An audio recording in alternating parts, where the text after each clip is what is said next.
হঠাৎ করে একের পর এক অগ্নিকাণ্ড ঘটছে চট্টগ্রামে। বেশিরভাগ ঘটনাই মধ্যরাতে, নির্দিষ্ট একটি সময়ে।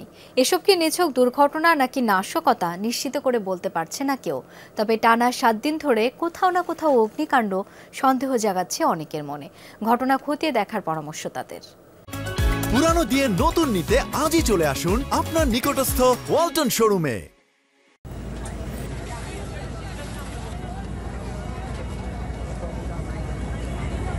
৬-৭ দিন ধরে টানা অগ্নিকাণ্ডের ঘটনা ঘটেছে চট্টগ্রামে। দুটি ছাড়া সব ঘটনাই রাতের। বিশেষ করে রাত ১২টার পর থেকে ভোর রাতের মধ্যে কোথাও না কোথাও আগুন লাগছে। এভাবে প্রায় প্রতিদিন নির্দিষ্ট একটা সময়ে একের পর এক অগ্নিকাণ্ডের ঘটনায় সন্দেহের উদ্রেক হচ্ছে অনেকের মনে। এসব নিছকই দুর্ঘটনা নাকি নাশকতা তা গুরুত্ব দিয়ে খতিয়ে দেখার তাগিদ তাদের। কখন কোথায় কি লাগে এটা তো বলা মুশকিল। সবসময় আমরা কিন্তু আতঙ্কিত থাকি। বিভিন্ন জন বিভিন্নভাবে মহল চাইবে দেশে অরাজকতা সৃষ্টি করার জন্য।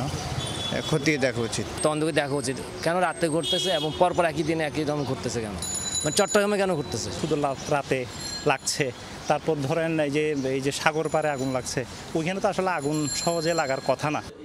তথ্যমতে বছরের এই সময়টাতে অগ্নিকাণ্ড বেশি ঘটে। তবে অনেকে নাশকতা বলে সন্দেহ প্রকাশ করলেও গত কয়েকদিনের ঘটনায় এখন পর্যন্ত সেরকম কোনো সংশ্লিষ্টতা পায়নি ফায়ার সার্ভিস।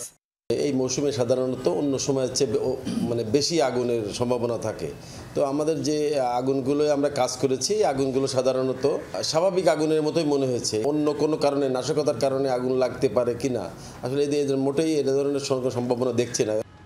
অগ্নিকাণ্ডের ঘটনা বৃদ্ধির সাথে সাথে চট্টগ্রামের ফায়ার সার্ভিসের সীমাবদ্ধতা আর সংকটের চিত্রও বেরিয়ে আসছে।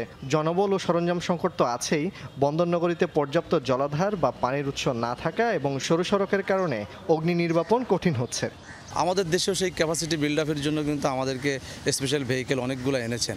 তার মধ্যে 64 মিটার আছেন, 54 মিটার আছেন, 27 মিটার আছেন, যেগুলো 20 তলা 22 তলা পর্যন্ত আমরা কভার করতে পারবো। এই ভেহিকেলটা ব্যবহার করব সকল ভবন, সকল হাইরাইজ ভবন সেই স্পেস কতটুকু রেখেছে।